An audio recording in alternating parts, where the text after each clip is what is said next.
And StreamYard finally pushed out the new update, so now I get dark mode, Jeff. I'm happy. Not just aesthetics though. It actually Thank helps. God you don't force it on me.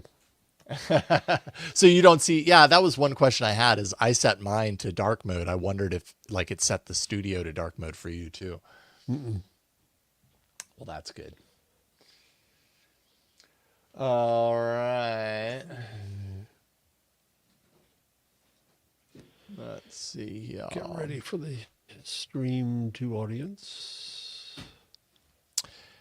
Hello, everybody in the chats. Hi, Tay. Hi, Daniel. And everyone else who is God appearing bless you, slowly loyal but folks. surely. Let's see here.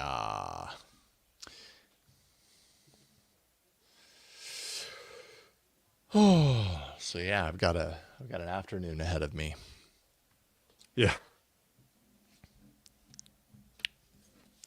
But I mean, otherwise I'd just be sitting in here heating up throughout the day and trying to get work done. And the car's air conditioned, like, right? Yeah. As you drive. We're actually we're gonna sleep in this. We have a Sequoia, and there's only 3 of us going, and 2 of them are small. So we're gonna sleep in the back of the Sequoia, so that saves me from having to pitch a tent. And it's just an easy overnight thing. It's like, let's just get out of town for the night. Good. So yeah, so it should be fun. All right, let's see here. Well, I am good to go whenever you are. Let's go. Once you're all I'm set going to up hit it and... now. I'm going to try this again, going a little before we're on. Okay. Oops, StreamYard has lost access to your Facebook account. Oh, does it need to be like reauthorized every once in a while? So let me see if I can do that quickly. Yeah, Continue as me, yes.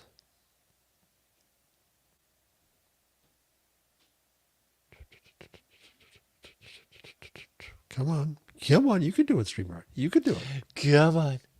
Okay, good. You can do it. I believe in you. Okay. All right, we're good. We're good. Cool. All right. Well, I will take you off the stage. Make sure I have the right. Oh, I don't. Hold on one second. The right brand AI inside. There we go. And we've got different. Circular. Square. Okay. Sorry. I'm getting distracted. StreamYard rolled out an update. It has a bunch of new things on it. So I'm suddenly distracting myself, unfortunately. Okay. I will focus. Here we go, everybody.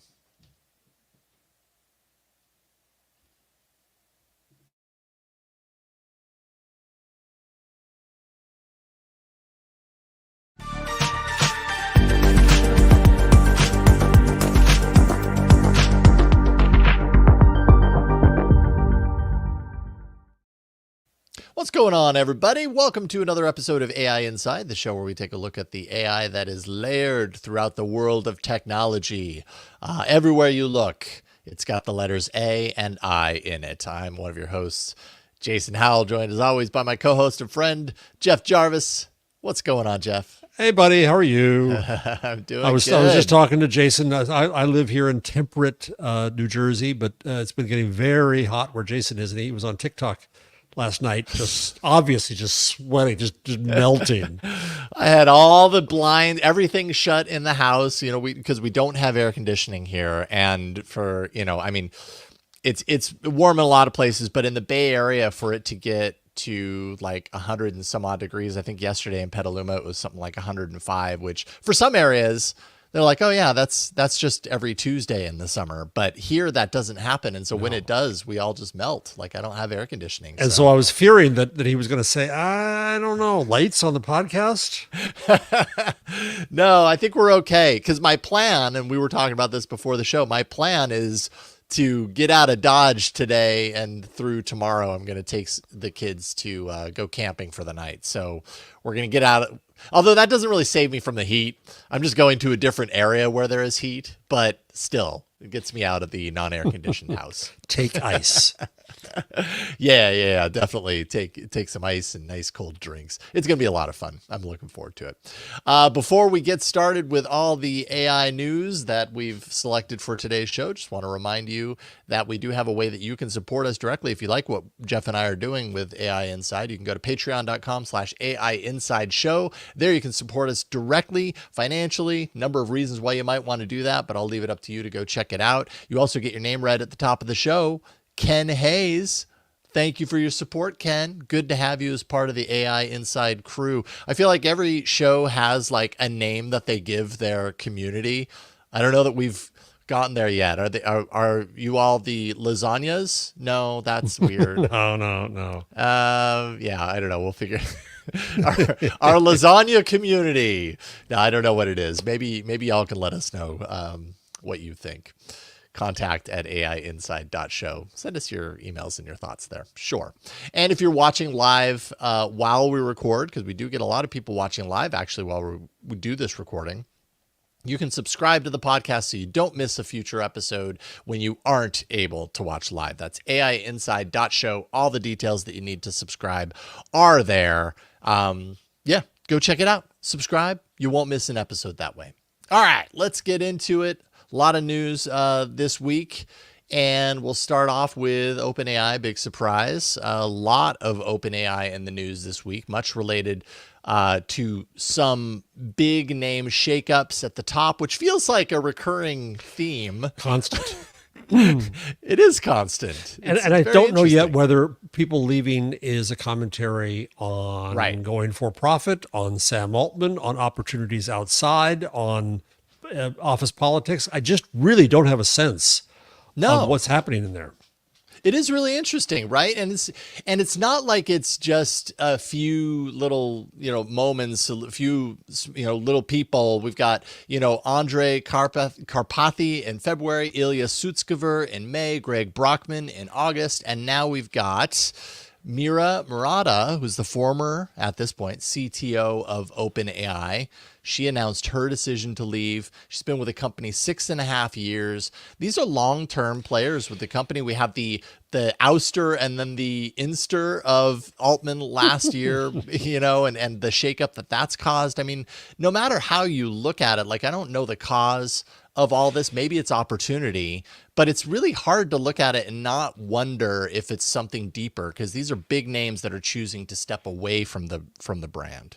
Yeah, everyone who was on the OpenAI cover of Wired except Altman is now gone. Yeah, I saw that. And so the information, which does very good insider reporting on technology, their headline is "Behind OpenAI's Staff Churn, Turf Wars, Burnout, Compensation Demands," which sounds like a little bit from column A, a little bit from column B. But I do think it's different. I think that some of the Sutskever and those were in the doomer AI safety, we're not doing enough world. Some were probably in the we don't think this should be a for-profit world.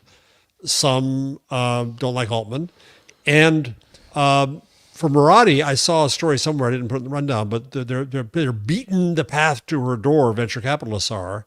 You want me to help you start a company? Let's start a company. Oh, yeah. CTO of OpenAI leaving is a big deal. She, of course, was the temporary for about 2 hours CEO.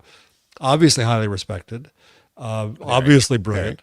And so is this, but you had a PayPal mafia after it was moving successfully. Here, the mafia just kind of comes in and goes day by day and leaves and starts new stuff. So we'll see what happens. Yeah, interesting. It's also timed along with OpenAI seeking to restructure its core business into a for-profit company, with Sam Altman getting a minority equity position, but an equity. Well, now he has none.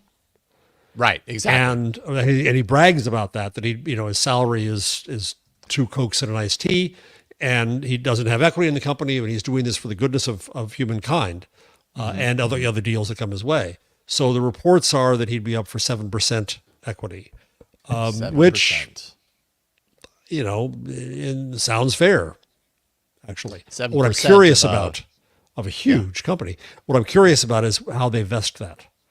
Do they hold on? Do they hold on to him? Does it become vested immediately? How liquid is that when? But of course, if he sold any equity in the company at any point, it would make huge, until he's 30 years older and doing it for his kids' college or whatever. That's a joke. He could buy Stanford. He doesn't need to pay the tuition. Right, But anyway, right. If he sold any stock in any case, it would be big news and be bad for the company. So you're kind of stuck with it if you're at that level anyway. Yeah, that's true.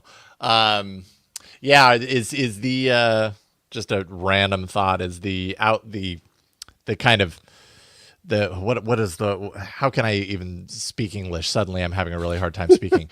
I'm looking at Mark Zuckerberg as the model for Sam Altman to a certain degree of where Sam Altman is at right now. He's in the go work.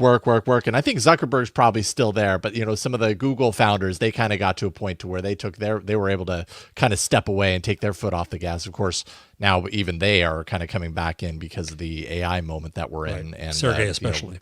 Sergey primarily, but Altman is definitely nowhere near the take the foot off the gas. He is only, I guess the reason that I say that is because in a very short amount of time, Sam Altman has become kind of the technology superstar name that has become basically a household name, much in the same way that Mark Zuckerberg did when Facebook was founded, that Sergey and Larry were when Google founded, and we're nowhere near the end of that star rising. And the temptation, I have to imagine the temptation being in Sam Altman's position is great around kind of just recognizing where they are with OpenAI and the potential of where that's going. And I mean, it's kind of hard to fathom exactly what that road ahead looks like for him. As you're talking, as you're raising that comparison, it makes me think of something else too, which is the stock structure of these companies.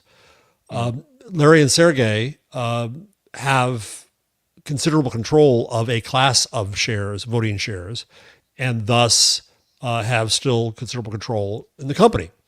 Zuckerberg famously in the very early days said, "Oh, stock, I don't know. Well, hey, you want some stock? You painting the wall? Here's some stock," right? And only, and this was somewhat portrayed in the movie that often lied about him, The Social Network, had to come up with a two-tier structure there too, where he would maintain considerable control in voting shares. For OpenAI, there isn't that opportunity. Oh, we started small and I had the founder's equity and I'll structure it as we go. Altman had no equity. So there's not that opportunity to give him that kind of vice control on governance of the company, right? And we obviously saw the prior governance crisis when they fired him and got him back. And it'll be really interesting to see how they manipulate this and whether he manages to get some vehicles for control that even go beyond the 7% actual equity to greater voting shares, or what that is. I don't know. And it's also going to be very, very hard. There are stories about this week. It's not easy to cross the bloodstream from for-profit to not-for-profit either way. You be extremely careful, because even if you're going this way, the things that you did in the past have to be seen as truly not-for-profit for tax purposes. And now to go to for-profit, newspapers are going the other way, where they're saying, "Oh, we give up. We can't make any money. Let's just go not for profit." And that's not easy, but they do it, and it brings kind of complications. Same this way, is you can't manipulate the tax laws that benefit not-for-profits for the sake of a for-profit. Well, and they have a limited amount of time to do that too, right? Yes. They have to complete the transition in 2 years. Yeah, that's interesting. Yep. Like, I won't begin to pretend like I understand how that process works, but as you're talking through it and based on what I read, it does sound like a real fine kind of tightrope kind of situation. And especially when you're talking about a company, this isn't just a little company deciding, oh, we're going to go not for profit to for profit.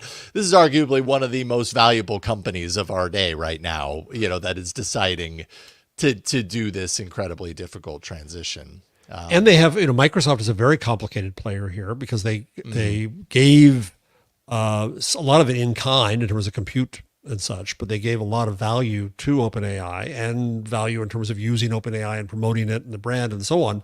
So where they stand in negotiations for the cap table and structure going forward, Whatchamacallit, the big Japanese VC, SoftBank, is now supposedly victorious, and they've been trying to get in. They're getting $500 million in. And so they're going to try to worry about where they stand versus prior money. And the prior money was not really kind of put into a for-profit company. It's going to be a really complex negotiation. A lot of lawyers are going to make a lot of money on this. It's going to be fascinating to watch. And I really want to, and I'm not terribly sophisticated. I mean, I worked on a few things. I was on boards of little tiny companies, but the cap table here and the equity structure is going to be fascinating to watch because that's going to be about power. 100%. Also important to note that Apple is no longer involved with the funding round anymore. So they're out. Now that doesn't necessarily impact OpenAI's presence. That was one thing that I thought of, is like, oh, is Apple just about facing? Like they announced this at their Apple Intelligence, stream of news with the last iPhone announcement. And that's not the case. My understanding is this doesn't impact the relationship that Apple has with OpenAI's presence in, future iPhones and that sort of stuff. Right. And if you want money in a company like this, you usually want it because you want two things. You want a good bargain, you want future revenue, but I think this stock was getting very expensive. Considering the valuation kept going up and up. And two, you want power you want a strategic interest. Apple has plenty of power. Yeah. Apple can exert that power. So I don't think that they just saw any benefit anymore in investing. And they got plenty of cash. They can put it in lots of places. And I guess they just said, this is not the place to put it now. I don't think it's a vote of confidence or no confidence or anything. It's just, no, never mind. Yeah. Well, in other OpenAI news, just kind of related to this, and actually just kind of a string of voice interaction news, if they were all lumped together, I think that's a commonality between the next three stories that we have ahead of us. So first of all, OpenAI's DevDay 2024. This took place yesterday with a bunch of API news aimed to developers, of course, to lower the barrier of entry for devs with those products. Realtime API, so that developers can build products using the technology behind advanced voice mode. So this is going to allow developers to tap into that human-like conversational AI approach with their own products. Model distillation. So this is using the output of larger models to fine-tune smaller models. That's something that they introduced. Prompt caching, which is reusing input tokens for prompts, let's say that are frequent or common. That reduces cost by up to 50%. That makes it 80% faster when you're reusing some of the prompt cache. I think that one, I don't know. I feel like I want to understand that one a little bit more. Like if it's prompt caching, does that mean that it's always giving a similar or same answer to this? I mean, that's what it leads me to believe. And yeah, I mean, it's kind of basic database stuff, isn't it? It's an efficiency structure for right. That. Yeah. And then vision fine tuning, that's training models on both images and text. But yeah, giving developers a little bit more access to what OpenAI is doing. Didn't actually end up seeing a huge amount of news about this, but I didn't see which I thought was interesting, considering it's OpenAI, and I feel like everything they do gets a lot of attention. But I think it's, if you're a dev around OpenAI, that's kind of high level. Yeah. Right. It's not like, oh, I have an app store and I'm going to put up a cute thing to make music. Right. This is like much heavier, much more difficult. One kind of side, you mentioned voices there, and they're going big with more voices, and you played with the voices last week. Yeah. Just a little sideline here. Benedict Evans, whose email I greatly value, former Andreessen Horowitz analyst. I hadn't thought of this at all. But AI, and I saw a story about this too, that AI wants to have all of its voices really have human emotion and to project that. We heard that last week somewhat. By the way, I saw a hilarious TikTok rendition of someone asking OpenAI whether it knew Ebonics, which is the word for American Black speech. And it said yes. When you speak in it, oh, no, I can't do voices. I can't do accents, it said.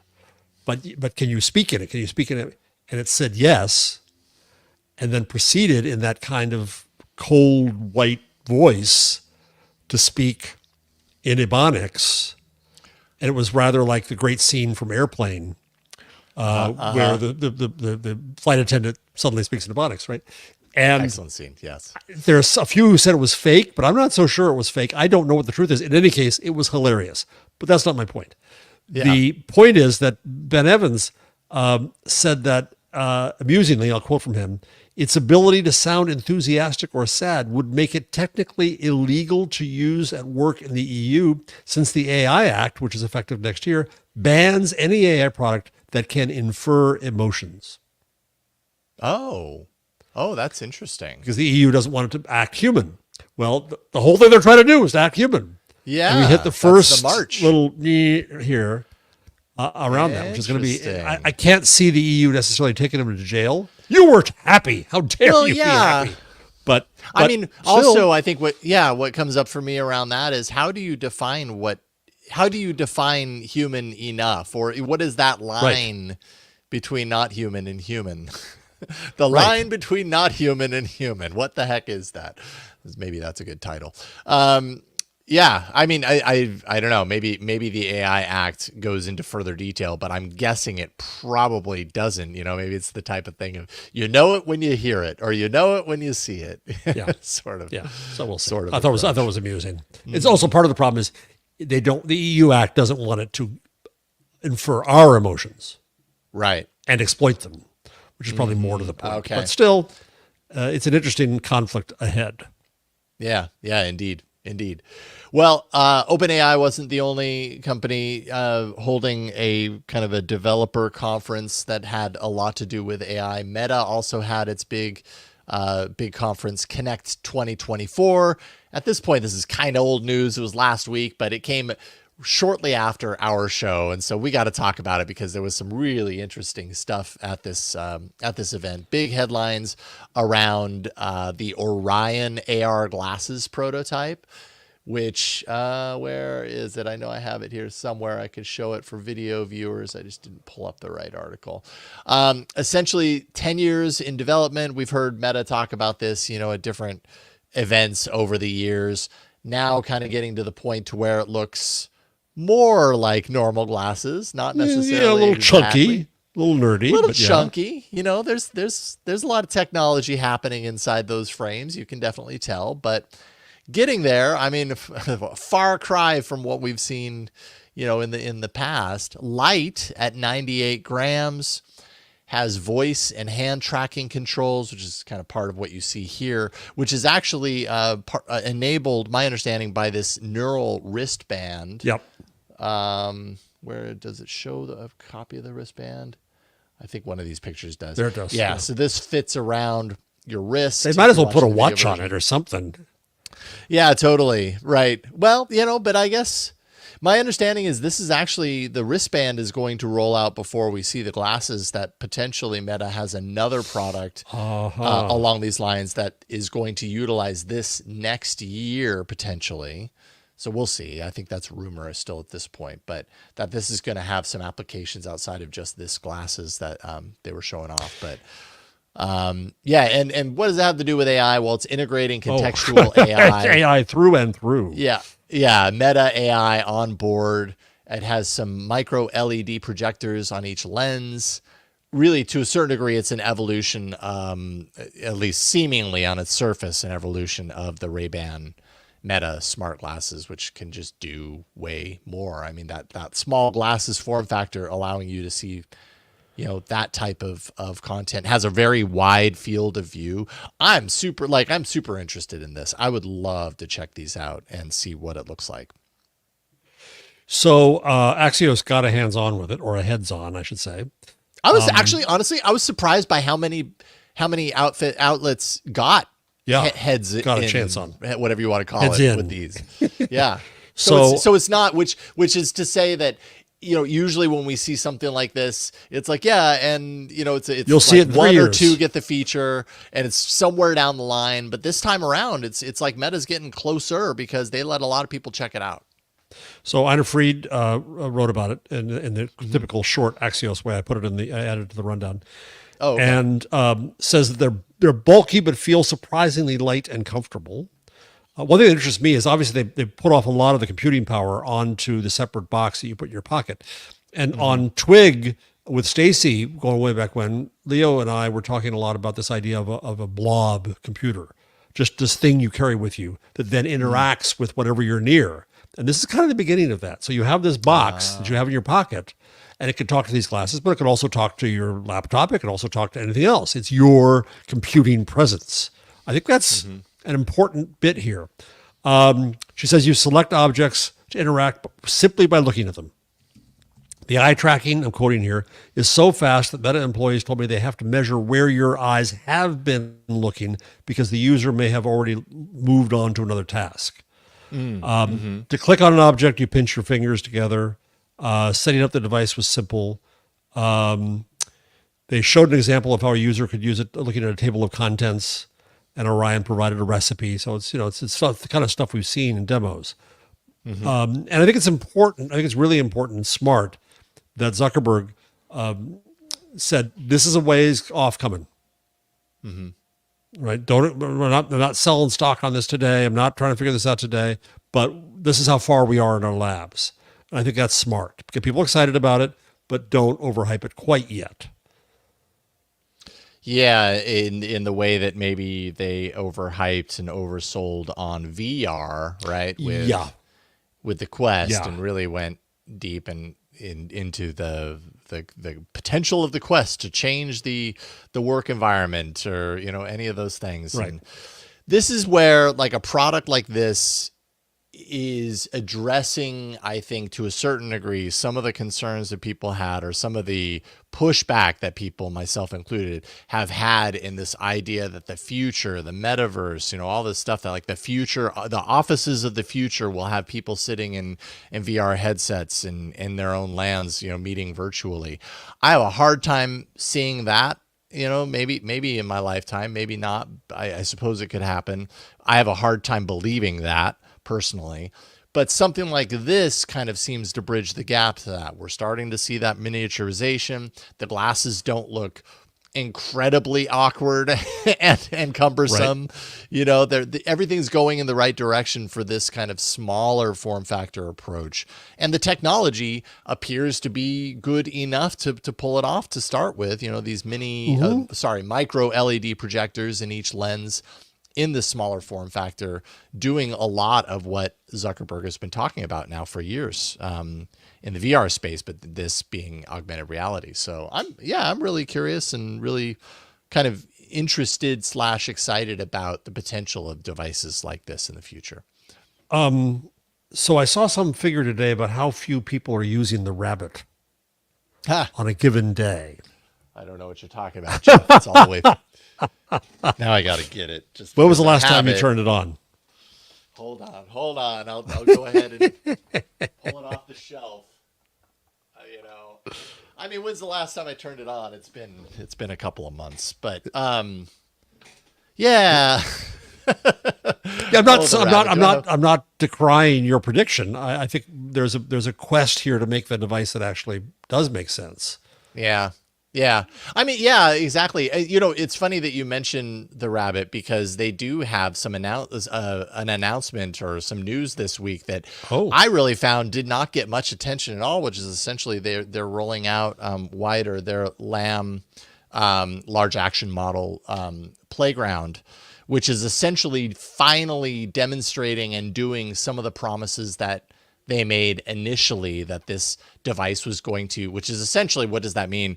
It's like and the demonstration that I saw, I wish I had linked to it, is, well, actually, it wouldn't have helped to link to it because it took a long time. That was one thing that I noticed, is that it took a long time for it to act on this. But, it was asked, someone pointed the camera at like a thing of Tide cleaner and basically said, I want to order one of these from Amazon.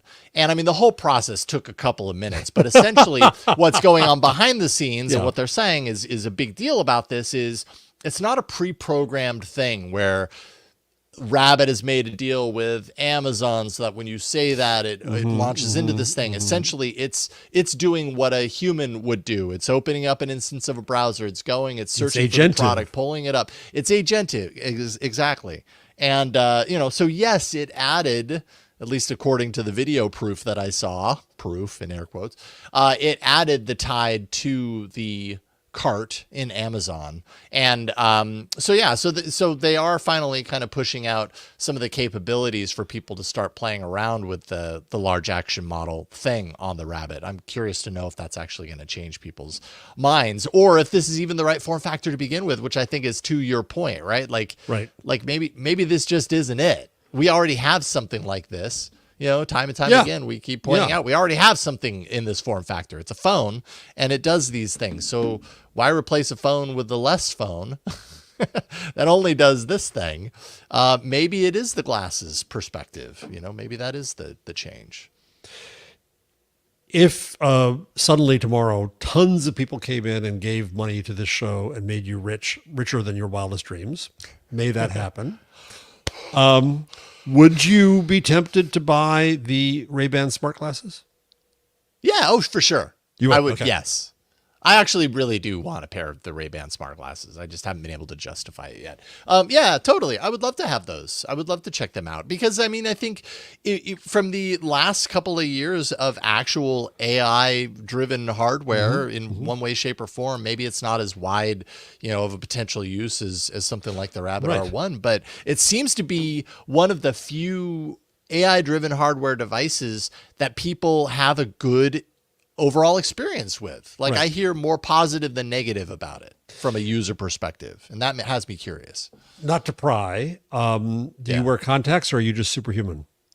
I wear contacts for sure. You wear contacts. Blind so without them. Yeah. Would you switch off of contacts onto glass? If you like the Ray-Ban so much, would you switch your lenses to that, or would you actually wear non-lenses in front of your contacts? How would you manage that? I wear glasses. I'm always going to wear glasses. I'm never going to wear contacts. I'm squeamish.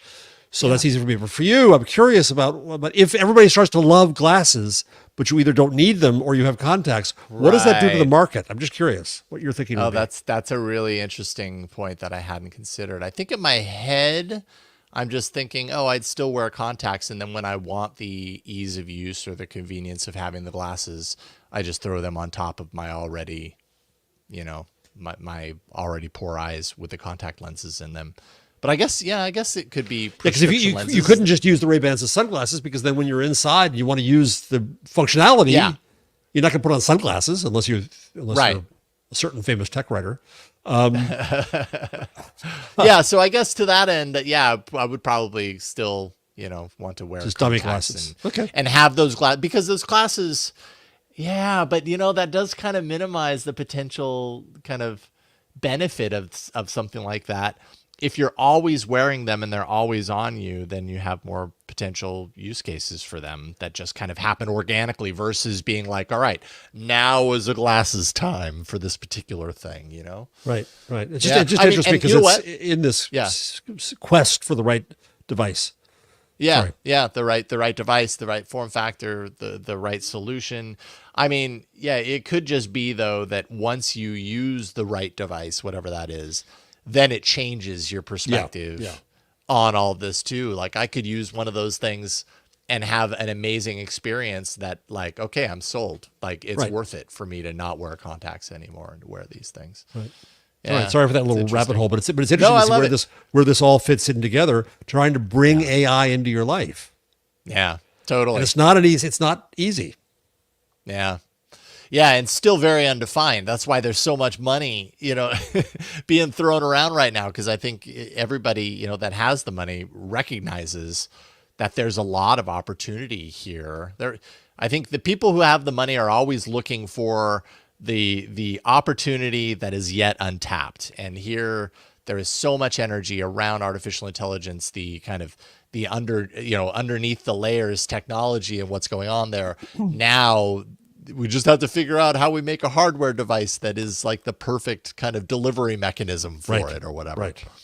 And maybe that'll never happen. Maybe we already have it. We'll see. Yeah, we'll see.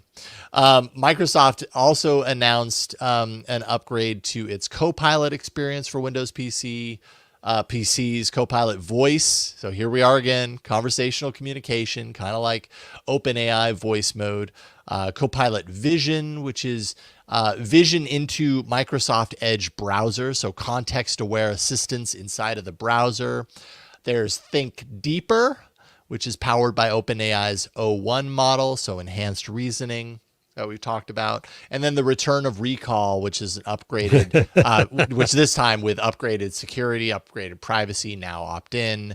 And I think of all the things that we've talked about almost the last half hour, there's this kind of point of voice interaction as being a very constant. Things are constantly pointing towards a potential shift in how we interact with computers. Not that this is new information, but it's just kind of a thing that I noticed of all these stories. They're all tapping into this. And it just makes me think, like, I remember a decade ago or a decade and a half, however long it's been, when Siri came out, when Google Now /Assistant came out, this was the trend then too. It's just, it didn't quite make it. And are we seeing enough now? Or are people more comfortable now talking to their computers? Is it just like, I don't think the market has said. We've talked about this before, but I think all the devices, Madam A and G, sitting by your side on your desk. I finally put mine away. I don't have it here anymore. It was a power sucking clock. It's gone. Yeah. We still got it in all of our rooms. We still use it. Do you use it? We use it for music. We occasionally use it for weather. Very, and occasionally ask it, like, for conversions if we're cooking or whatever, right. Still those, but I mean, is it worth it? I don't know that it necessarily is. But. Yeah. The thing about the Microsoft announcement that struck me was I objected to Think Deeper. Number one, it doesn't think. It does not think. Number two, it does not think deeper. And I think Microsoft has been in this position where they're constantly overselling what AI can do. And I think it gets them in trouble, right? They put it up with search, and it was giving people bad responses. And that kind of got Microsoft in trouble too. And I just don't think they're learning that lesson. I don't know. Yeah. Yeah. It makes me wonder if the EU at some point is going to be like, you know what? We don't want you talking to AI that sounds human. We also don't want you referring to AI as if it is human. Right. I don't know. That might be a bridge too far, but before you go away from the story, I'm putting one more in because it's me and I have to talk about Chromebooks. So I just put a link in. So Google had a Chromebook showcase. It was a week ago, and I got all pissed off that I couldn't see any news about it. What happened to it? And they don't invite me, which really pisses me off. I've been loyal to these things for a decade. Well, it was embargoed for a week. So now there's a new Samsung thin, really nicely thin, beautiful Chromebook. I'm going to find out whether it has a damn fan because I have a Samsung now, and the fan drives me crazy. But that's a diversion. But they're right there in that picture there. You scrolled up to the new Plus button. And so this is being added to the Plus Chromebooks, which is an entry into the AI features. Yes. So you have something on your screen, you hit that plus button, and you can get translation. You can get recent links, putting in a link.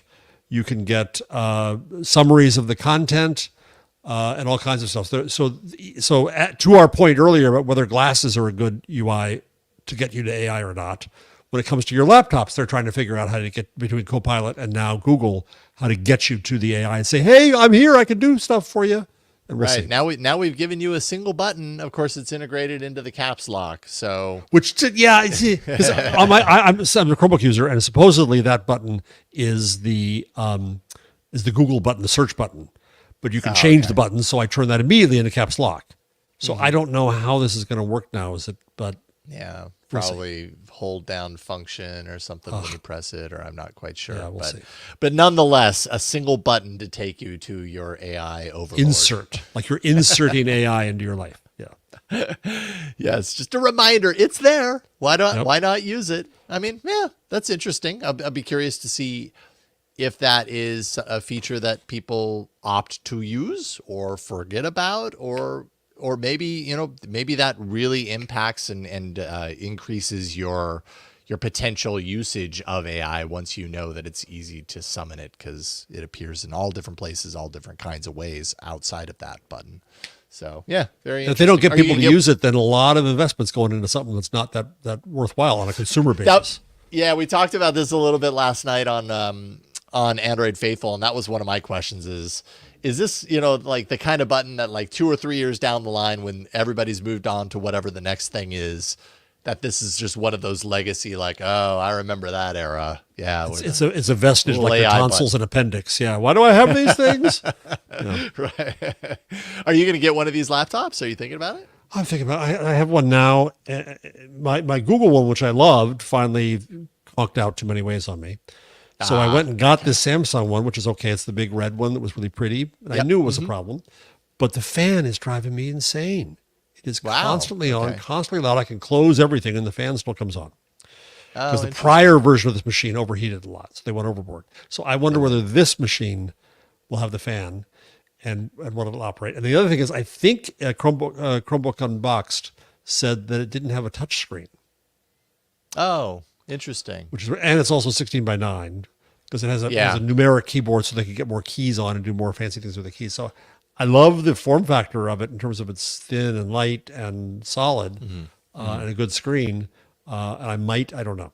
So I still haven't gotten a new Android, and I still haven't gotten a new Chromebook. We'll see. What phone do you have right now? 6. The 6. I know, Grandpa. Due, my friend. Yeah, I am. At least, I mean, you nowadays you buy a new Pixel phone, you get 7 years out of it potentially. So maybe that's an old paradigm, Oh, it's 3 years old, you got to replace that. Maybe you don't actually. Plus, my wife keeps phones for 40 years. I mean, so she's like, why do you need a new phone? My wife's perfectly fine. She likes the small ones, she has the last small iPhone that will ever be made, probably. Yeah. So she's never let loose of that thing.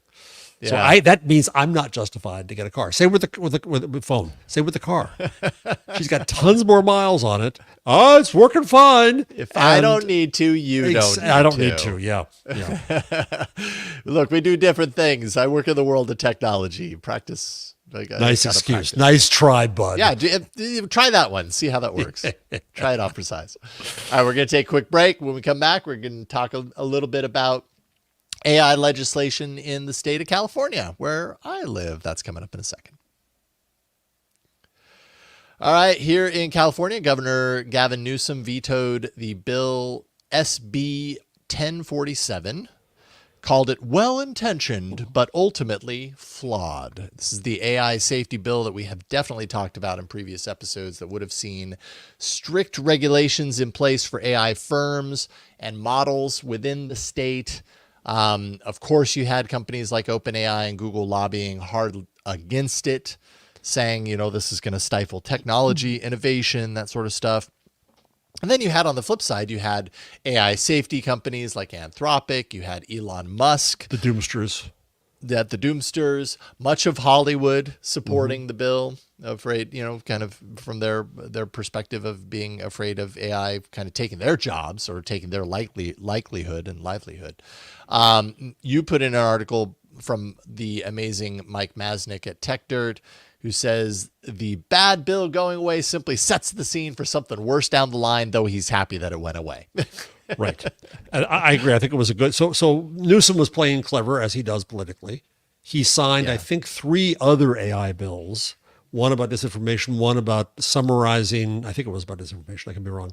One was about summarizing what you use to train the model, which I think is transparency is a good thing. But that opened the door for him to say, but this one's a bridge too far. The information, to my surprise, in their headlines said it was an odd veto. I don't think it's an odd veto at all. I think it's a smart veto. I agree with what Newsom did in this case. Masnick said, one argument is that part of Newsom's argument was, well, it only deals with the big models. It should deal with all of them. Well, that's kind of worse. Because the problem is, as we've discussed in the show before, do you put the responsibility up at the model level, at the intermediary or application level, or at the user level? And to only do the model level, A, I think is impossible, and B, fools people into false comfort that, we've made AI safe now, when in fact, people at the next two layers could do awful things with it. And the people at the top layer can't necessarily stop them. So that's my issue with the legislation. And so I think it was good. It's being seen as, tech wins another one. Goddamn tech's in charge of Newsom and winning stuff. And I think that's part, they did lobby against it. They did think it was bad legislation. But I think they were right. So, Masnick said, when Newsom went on about the size of the bills, Masnick said in his inimitable fashion, I, ... don't think that was the main problem of the bill, dude. He's calling his governor dude. Elsewhere, he said his argument made more sense, noting that any regulatory regime right now must be adaptable. The technology is still quite new. And I think that's absolutely true. Yeah. So I think we're going to see, Mike's right, we're going to see other bills come along, but I think this was a really important moment to say, no. Yeah, I thought one thing that Mike pointed out that I think was a really good paragraph from this is he says, my key takeaway from watching this debate and other AI bills play out over the last few months is that a lot of people feel that, one, social media is bad, two, they missed the chance to regulate it when they should have, three, they don't want to do that with AI, and therefore, four, they need to overcorrect and aggressively regulate AI. And I think, yeah, he's absolutely spot on with that as far as the approach to AI compared to, what has happened the last decade and a half with social media. I think that drives a lot of the kind of the fear and the uncertainty and the doubt. Sure, we'll go ahead and throw the doubt in there as well. Yeah. But yeah, Mike's interesting. Yeah, he's great. He's great. Google DeepMind unveiled AlphaChip. This is an AI that designs computer chips, and it can design chip layouts in hours, says Google, not months.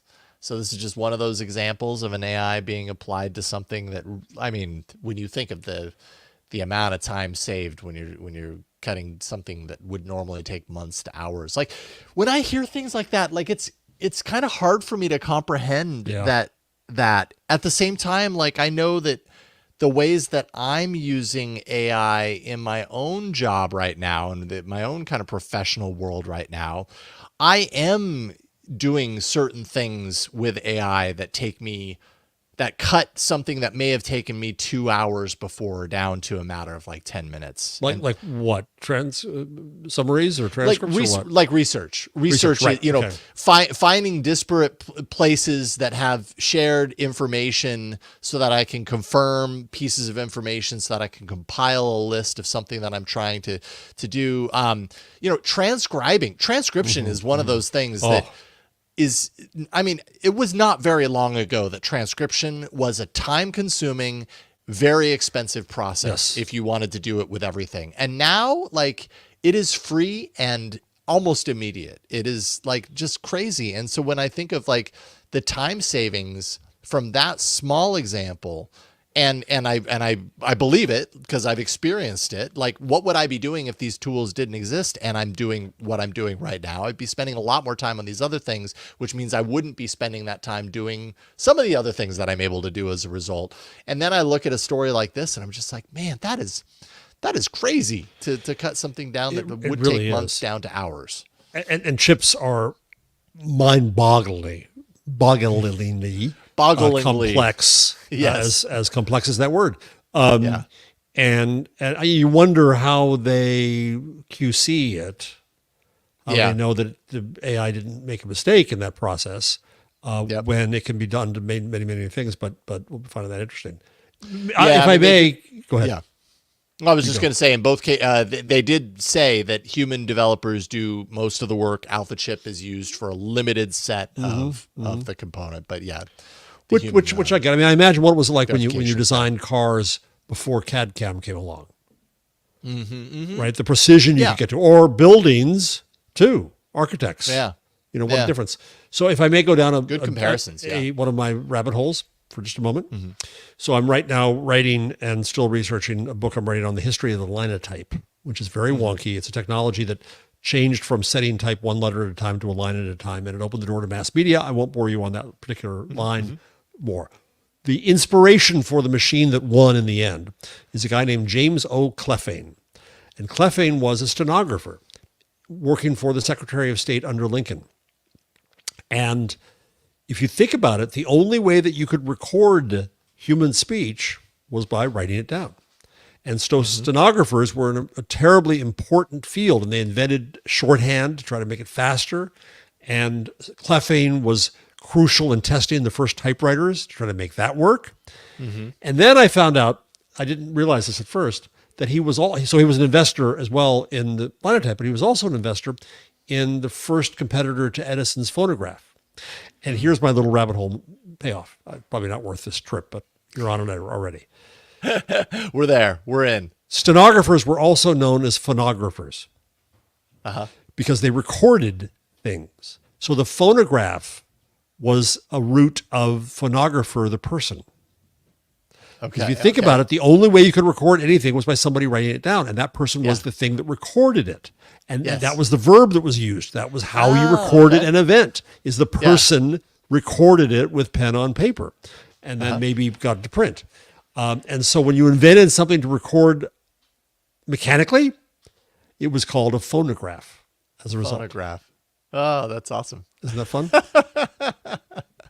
I thought it was fun. But now you go to your transcripts, you see kind of a straight line here of this effort to record reality that happens. Yeah. Yeah. And, that whole kind of breadcrumb trail leading to what you were just talking about, how long did that take you to research versus, like, I wonder if an AI, if you knew the right question, if it would be like, here you go, 10 seconds later, we found that answer for you.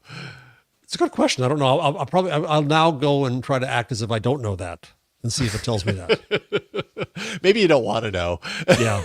Well, but the thing is, it's such a serendipitous moment. As I read through, I see that Clefane also invested in a phonograph. I thought, okay, well, why? If you're Sam Altman, well, because deal flow came to you, but that's not the way it worked then, right? But then I had to stop and think back and say, well, what's the breadcrumbs that tied his interests together? The typewriter, the typesetter, and the phonograph were all about trying to record Supreme Court hearings and congressional hearings and meetings and end up with them in print for the public. Right? And so to see that string, I hope still required me. I don't know. Yes, indeed. I'd like to think. You're still needed, Jeff. I hope. Yeah, you are. AI has not replaced you yet. I mean, unless we're talking notebook LM, and then AI has replaced both of us. So, boy, are people that having continues fun with that. Oh my goodness, I keep seeing examples that I'm just like, oh my goodness, what is going on? I saw. Oh boy, talk about. Okay, we're on all over tangents today, and that's okay. I saw one example where someone had created a notebook LM notebook that was nothing but the word poop and fart repeated over and over and over and over and over and over again, and I don't know, the output from it, like you expect that to be something that's going to break the system or whatever, and it just ends up. Like that notebook LM system, it just continues to impress me. The more I hear about it, the more I'm just like, oh my goodness, like where is this leading? Maybe podcasters will be replaced. I don't know. Could happen. Since we're on poop, okay, we'll get off of this rabbit hole or rabbit litter box in a second. I don't have it handy right now, but there was on N+1, there was an amazing essay, very long essay that went on about trying to play with AI art. And it started with a prompt for a cat pooping. And then what they do is they get the picture, whatever it is, and then they have a related program describe it in text. And then they put that text back into the image generation and then do that for a few generations to see where it goes and what does it create. And so there, you have artists now playing with this and trying to go back and forth between text and image. It's weird, but interesting. Yeah, It's super interesting. Yeah. It's like the AI equivalent of the game telephone. Yeah, that's so interesting. Yeah. Yeah, I wonder what you come up with when you do that 10 times. artists are We could try it. apparently exploring that. We're We raw can definitely try artists. that. Well, you are. That's not difficult to do. Yeah, exactly. No, not at all. It's the morning, totally shifting gears from poop. Maybe not actually. It's the morning after a big vice presidential debate here in the U.S. So maybe, we'll talk just very briefly about the election for a second. Pollsters are utilizing AI to improve or to attempt to improve their polling methods and accuracy. And of course, they're doing this because they want to get a better prediction on outcomes, potential outcomes. They're using a wider data set of analysis, or rather using the systems to get wider data analysis, attempting to catch trends that human analysts may have missed. Yeah, you put this article in here. I put it in here because it's a little bit of a rant from me. So I hate polling. I think that I quote the late professor at Columbia University, James Carey, who explained that polling preempts the public discourse it is intended to measure. Right? It reveals the pollster's views, the pollster's structure of thought, and it takes all nuance away from people and puts them in binary buckets that the pollster determines. And it further kind of says, okay, well, that's done now. My opinion, that's all my opinion is, and it doesn't matter anymore. Why am I going to vote? Why am I getting involved in discussions and so on? So I hate polling, like focus groups. I think they are false distillations of human discourse. Yeah. And so polling, though, has also gotten worse technically because people don't have landline phones like old Jeff still has. Right? And I have it, but you never answer it. Never, because it Do is you still always get calls on it. Oh yeah, it's always spam. Tons of spam. We get some on our mobile phones, but that's all it is on the landline phone, right? So they can't use that anymore. They can't get as many Republicans, so they always adjust. They say we're going to go R+4 because we learned from our prior polls that we undermeasured the Republicans, so we're going to pump this up to more than we have, and they make these adjustments in it. So it's already faked out in the sense that they are making some presumption about the electorate. What appalled me about this story is that they use the AI in some cases to ask questions, which saves some time of the human being on the phone asking things, whatever. But they also use it sometimes to answer questions. Just like they come up with fake content, they come up with fake people, which is really no different from saying R+4. Yeah. In essence, they're saying, well, let's adjust this, which is to say that it's the pollster who's constructing the world, not the electorate. So the involvement of AI in, I think it's something to track going forward. How much AI gets involved in and ruins or makes even worse polling is going to be something really interesting to track. So that's why I put this here. Well, I mean, especially at a time when, there's already so much doubt about polling and, concerns about transparency, concerns about bias, public trust, all these things certainly doesn't seem to help that equation, help that issue at all. That's interesting. I pretty much try and do my best to ignore that stuff. So do I. As best as I can.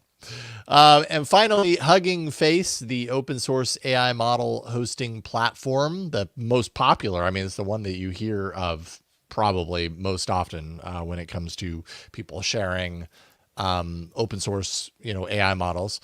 Hit 1 million models last week.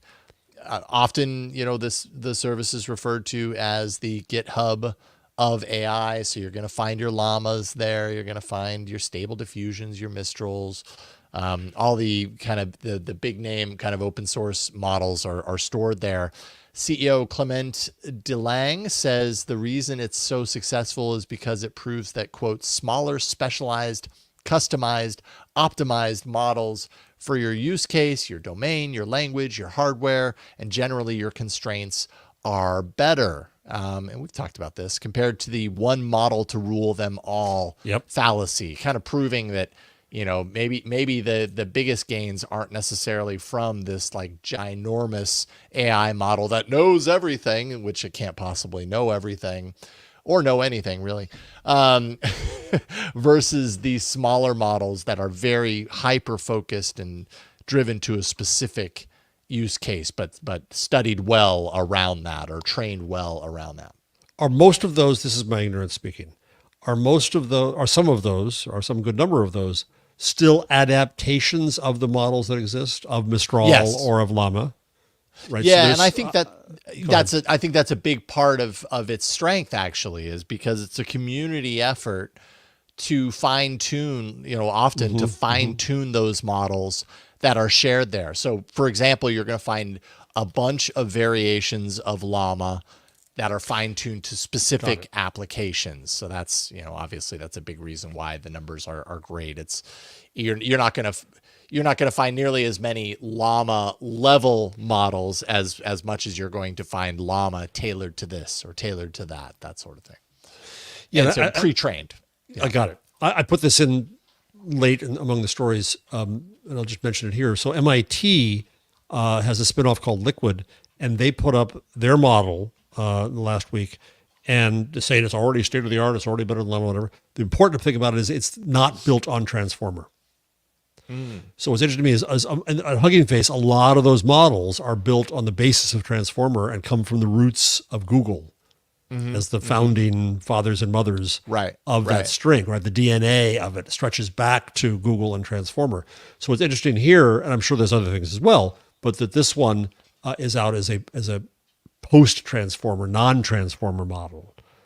And I'll never be technical enough to be able to really understand the pluses and minuses of any of these. Yeah, that's I think my question then. But it's interesting to see the competition is now existing, even at that fundamental level, going back to slice off against Transformer, which I think is important in terms of the technology, just to say, what if there's a better way than Transformer? Everybody's using Transformer because they were so amazed. Transformer's the be all end all. Yeah, for sure. Not at all. For sure.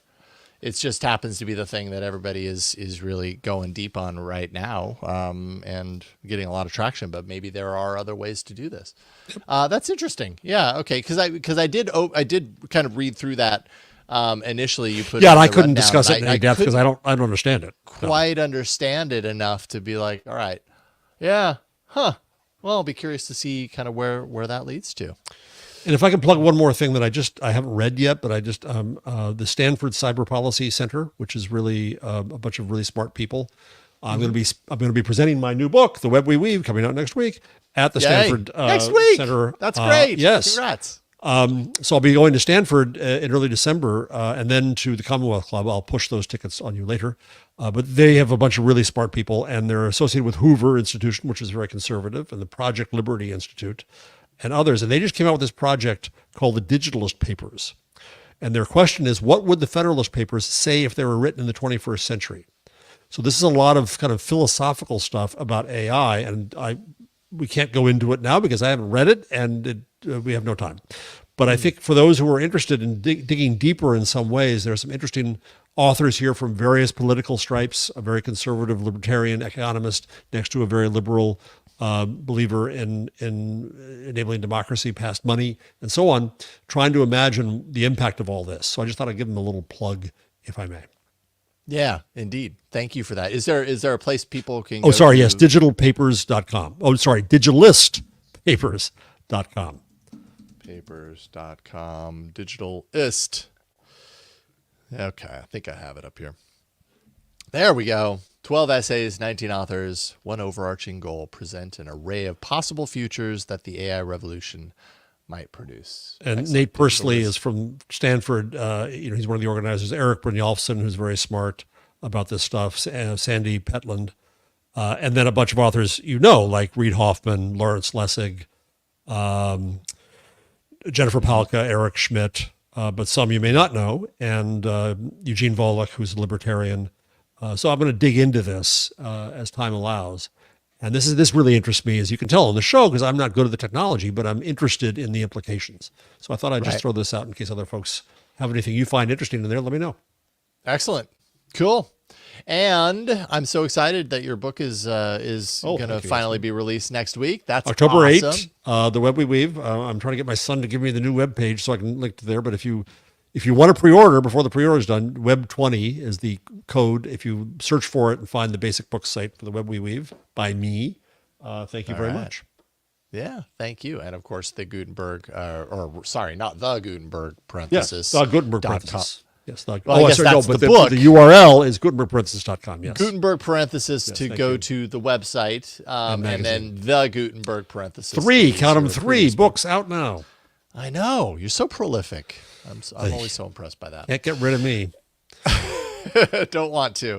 Thank you, Jeff. Always a boss. pleasure learning about artificial intelligence with you and with those of you watching and listening, you too as well. Everything you need to know about this show can be found at our site.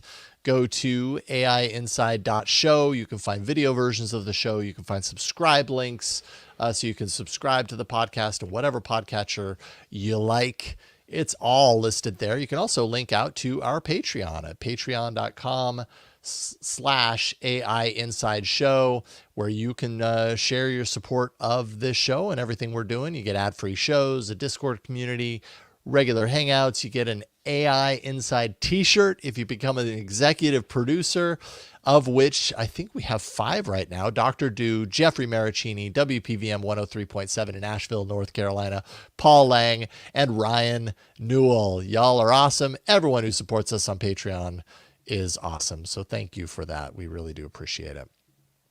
And yeah, I think that's all there is to it. I'm going to go ahead and wrap this up and hit the road and go camping for the evening with my daughter and her friend. So on the other side of camping, I guess I'll see you next week, Jeff. Thank you for being here. Always fun. We'll see you guys next time on another episode of AI Inside. Take care, y'all. Bye.